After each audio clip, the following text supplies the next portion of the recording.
What is up, ladies and gentlemen? Today we are going to be studying this stone and getting it underway because we really want to get this one going. It's going to take a long time. I don't know how many videos, hopefully only a couple videos, just because if I'm doing more than 2 or 3 videos on this one, it means we're having a rough time and we're hunting different bars. But for now, we're just going to have a really good look at this. This is Mintabie Opal. Really tricky opal, one of the trickiest out there in terms of cutting it successfully. So I'll just go through the whole process and we'll do a real detailed deep dive in this one because I've looked at this off camera a little bit and it has some incredibly interesting features. First off, we're always going to look at our stone dry. One thing I like to do right at the very beginning, even though this isn't my stone, is give it a quick weigh. So we'll just weigh it up now. Alright, it's a little bit hard to see, but we're looking at under 300 carats, about 270. To start with, though I haven't calibrated the scales. They could be a bit off, but it's a big chunk. It's absolutely huge. Now, looking at it rough, you want to have a good look at a few things. So one, you'll notice that this side is pretty foggy, whereas this side is really shiny. This just goes to show that this has had a bit of a natural fracture. Same up this end here, except this one is a little bit more suspicious. And I'm not saying suspicious in a bad sense, but just a little bit sus, because this does not look natural. You can see how it's still rough around the edges. And this one looks a bit more like a fracture. You can see that it's got all the lines. They almost look like cutting lines, but if it was cutting with a disc or something, these would be a bit foggy. Whereas it's really shiny, and this looks like a pretty normal fracture. This one, on the other hand, is flat and shiny. Flat and shiny doesn't really happen. So this looks like a windowing technique where you have a look and you find out what's going on with the opal. What I worry about when I see a stone like this is that this could have been sliced off and the part that's missing off the end here could have been tested. Now, if a seller tests it and finds that none of this faces very well, then you sell the rest of this stone quickly because you don't want to tackle that issue yourself. Because Mintabie very commonly doesn't face very well at all. So this is a little bit concerning to see, but we are gonna see for ourselves how this stone behaves. Hopefully that's not the case, but I have heard and seen that happen many a time. So it's something to watch out for. Now, the other thing we want to look for is just really carefully, we want to look for fractures. So I'm looking at this hit and just making sure that these are not extending into any kind of crack specifically around the edges. And I am seeing nothing concerning.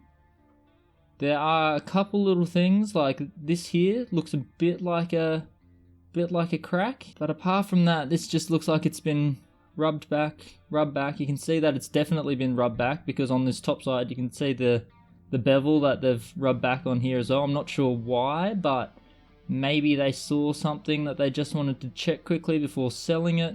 This is from the Blacklighters as well, so I'm sure nothing dodgy has happened. And I'm seeing something interesting that I haven't noticed yet, and that is this line here is actually a line of precious opal, and it looks red. And from this angle here, you can really see it. There is a really faint red line going all the way along here. If we follow it around, it does seem pretty uneven and wavy. It's dipping in and out all over the place. But it is definitely there, and it's definitely red, which we really like to see. It's just a hairline seam. But we might actually be able to tackle that, just because it's so close to the surface. I wish that this cutout here wasn't so angled, so we could see more of this. There looks like a part here that would have disappeared. But we can work with really thin hairline seams, and that is definitely one, and it's definitely red.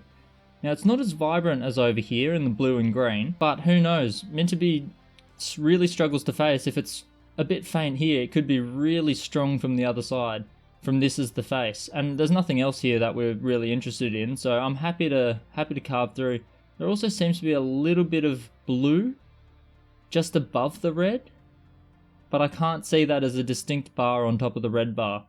It's only from here that I can see something going on there. And it's actually a little bit more clear on camera than it is to the naked eye, so I'm not sure what my camera's picking up there, but there's something going on. Flipping to the other side, it looks like it's just been pressed up against a flat lap or a set of wheels, and I'm not seeing a lot until we start to get to this really coloured part. Looks like a very heavy calcium kind of layer. Actually, right on that corner, I see a speck of green. Maybe there's a really thin bar between these two. Though it has been rubbed all the way back to just over that white bar, and I'm not saying anything just here.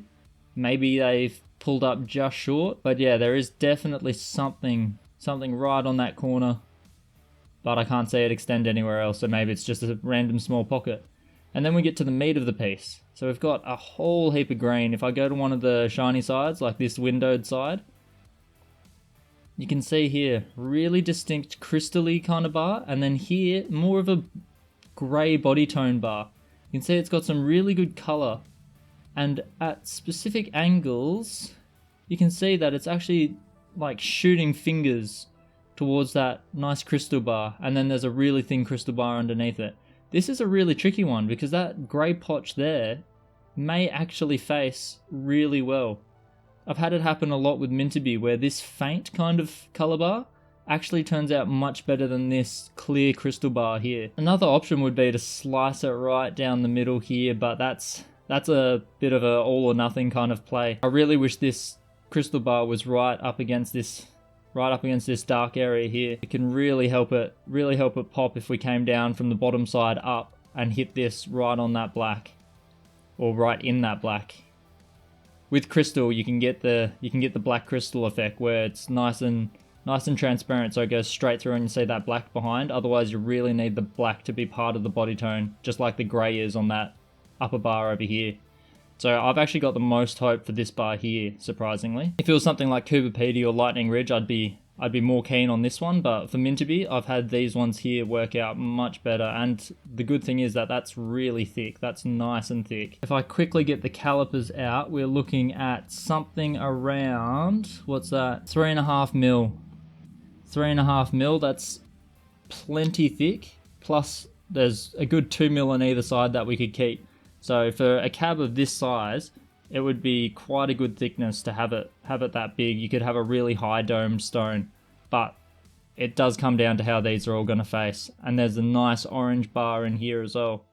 So yeah, this is pretty tricky. I think for now, one thing that won't hurt the stone is going for this red bar. So that will definitely be something worth trying. But instead of full committing, because this isn't my stone, and even if it was my stone, I'd be taking it very carefully.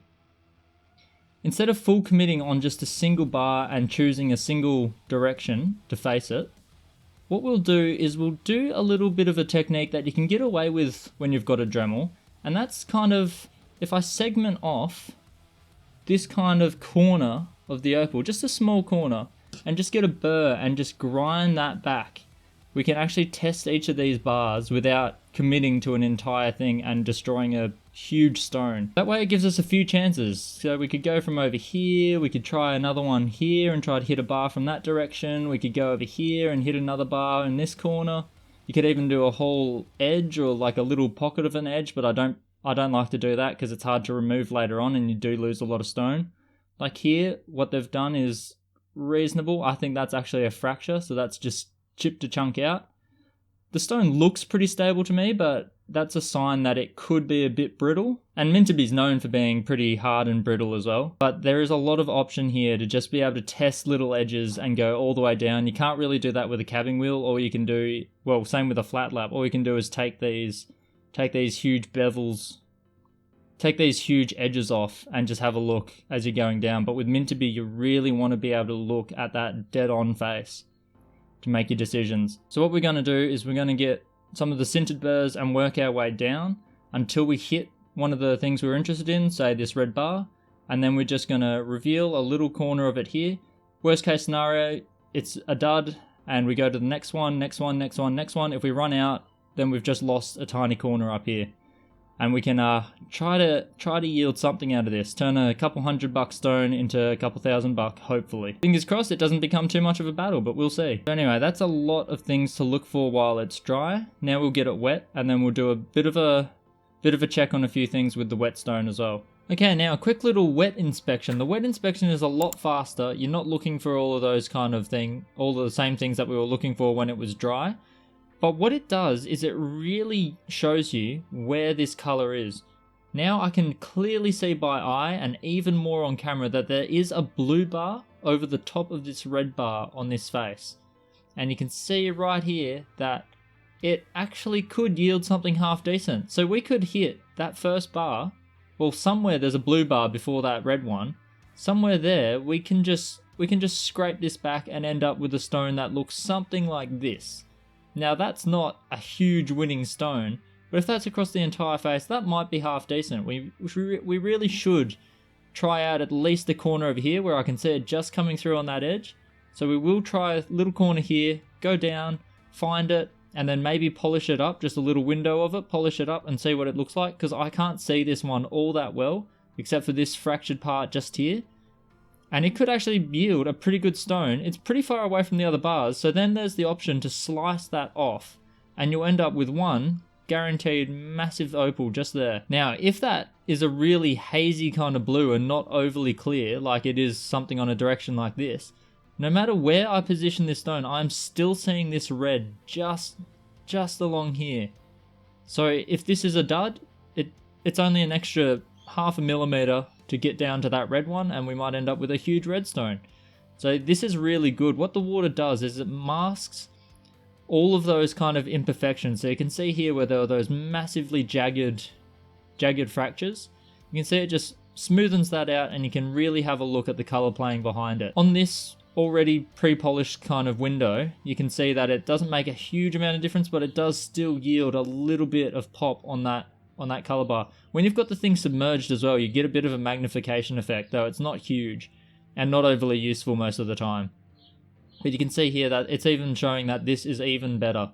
So hopefully that face is a lot better from the front or back than what we're seeing from the side, because in Mintabie it seems to be reverse land half the time, and this that displays really good from the side is going to be really bad from the front or back. And all of these ground sides are much clearer under the water, and you can see that bar really does extend all the way around. All of these bars are extending all the way around, so I'm very hopeful for this stone, especially this red.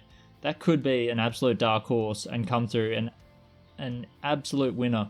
So I'll check it over this side as well. In terms of this over here, so that little pocket of color that we saw before, I can see that there's a little bit of a half bar trying to form right in between these two layers, but it does peter out. It's really thin, and the only part that shows proper color is in that tiny little corner there.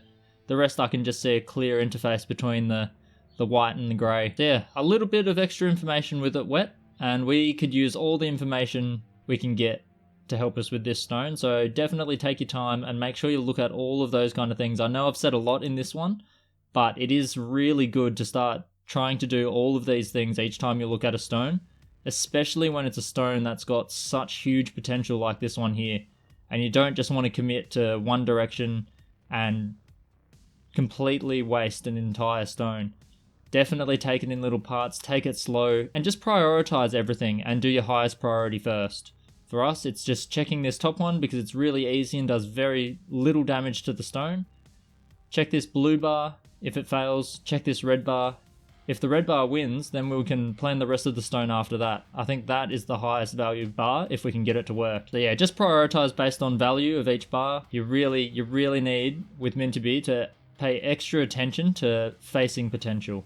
So just do your little edges. We've got Dremels, or if you're watching this channel and you don't have a Dremel, just grab one, because even a proper cutter could easily do a little bit of sneaky business by just getting a Dremel and just checking each of these bars.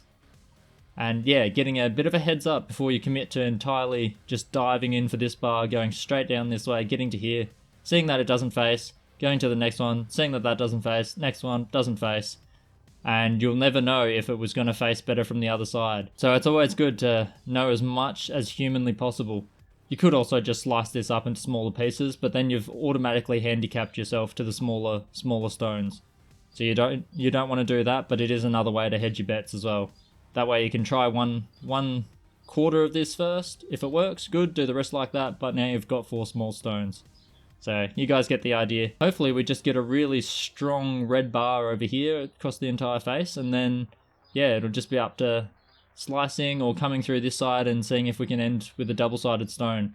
But I think if you hit this one, then there's a possibility to just slice along here. Save this first few millimeters as one stone with the guaranteed red bar. Maybe you get a second side with this crystal bar, and then try this one here and end up with two massive high value stones. But we can't get too ahead of ourselves, so let's get it going, and yeah, I'll see you in that video.